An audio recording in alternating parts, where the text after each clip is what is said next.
Welcome, night owls, to Tales to Tell, the channel where stories come alive after dark. Here we explore 4 realms of imagination. Terrifying tales to tell for those who crave chills and whispers in the dark. Romantic reads to ravish for hearts that ache, burn and bloom.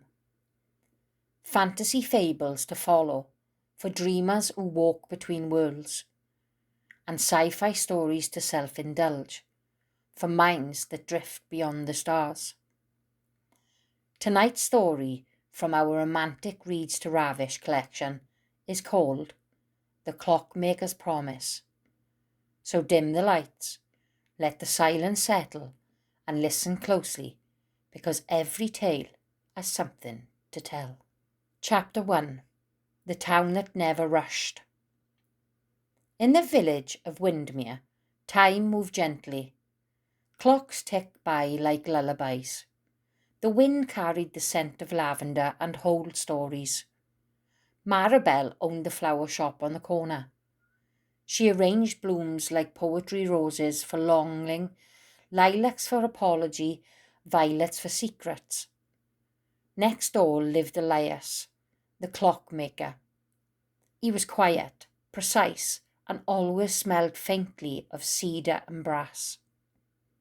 They spoke only at closing time, always at 6:59 p.m, never a minute too soon or too late. Good evening, he'd say. Lovely weather, she'd reply, and then silence, but not the empty kind, the kind that hums with possibility. Chapter 2. The Enchanted Watch. Elias had a secret. In the back of his shop, behind a velvet curtain, sat a single watch. Small, silver, unremarkable except for the way it pulsed. It was enchanted, you see. A relic from his grandfather, who once claimed it could slow time for love. Every evening, Elias would wound the watch and whispered, "One more day." He didn't know if it worked, but he knew this, that every moment with Maribel felt longer, softer, like time itself leaned in to listen. Chapter 3. The Letters Never Sent.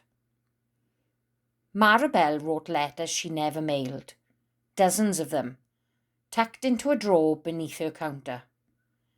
Dear Elias, one read, I think your smile could mend broken hours. Another said, sometimes I pretend the clocks in your window are counting down to something. Us, maybe. She never sent them. She feared the silence between them was sacred. To speak might shatter it. Chapter 4. The Storm. One summer evening, the sky cracked open. Rain fell like spilled ink. The village shuttered, but Elias' shop stayed lit. Maribel stood at her window, watching, and then lightning struck. The clockmaker's roof caught fire.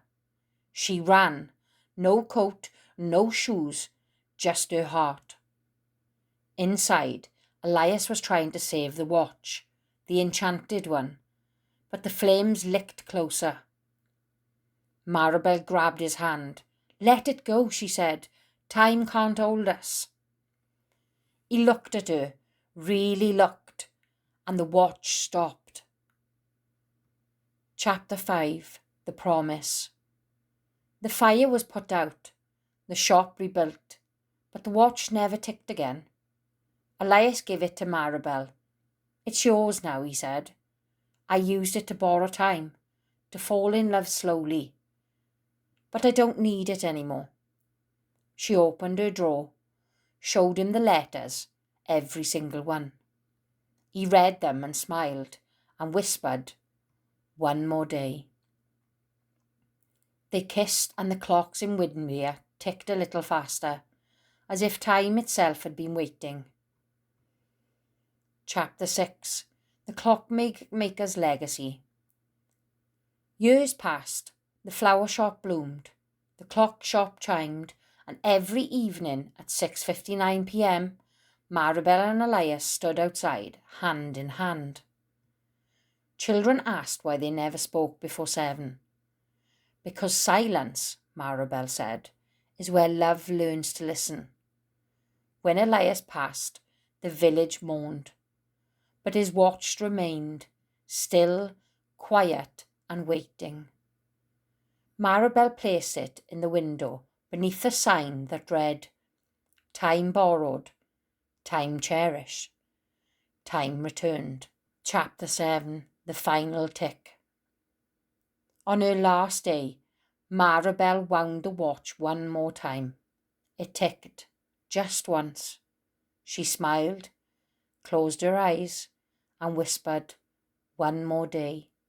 And somewhere in the hush between seconds, Elias answered. Story 2. The Ink Between Us. Chapter 1. The Bookshop. In a quiet corner of the city stood a bookshop called Emfair. It sold only one kind of book, blank journals, but every journal came with a promise. Write your truth, someone will answer. Lena bought one. She wrote, "I don't believe in love anymore." The next morning, a reply appeared. "Then let me change your mind." Chapter 2. The Stranger's Hand. Every night, Lena wrote, and every morning someone replied. She never saw them, never heard them, but the words were warm, honest, and brave. She wrote about heartbreak and about fear, about the way silence feels heavier than grief. The replies were gentle, fierce, and funny. They made her laugh again. Chapter 3. The Rules. The shopkeeper warned her, "Don't ask who they are. Don't try to meet them. The magic fades when you chase it." But Lena was falling. Not in love with a person, with a voice, a soul, a rhythm. She broke the rule. She wrote, "Who are you?" The next morning, there was no reply. Chapter 4. The Search. Lena returned to Ephemera, demanded answers. The shopkeeper handed her a journal. Inside her own words, every entry and every reply. "You weren't writing to someone," he said. "You were writing to yourself. The version of you that still believes." Chapter 5. The Ending That Begins. Lena cried, laughed, bought a new journal. She wrote, "I believe again." And this time the reply came not in ink, but in footsteps. A stranger entered the shop, smiled, and bought the same journal, and wrote, "Me too." And that was tonight's tale. Whether it chilled your spine, stirred your heart, sparked your imagination, or bent your reality, thank you for listening. This is Tales to Tell, where stories never sleep. If you enjoyed this journey, don't forget to like, subscribe, and share with fellow night owls. Until next time, keep your lantern lit, your journal open, and your signal strong, because the next tale is already watching.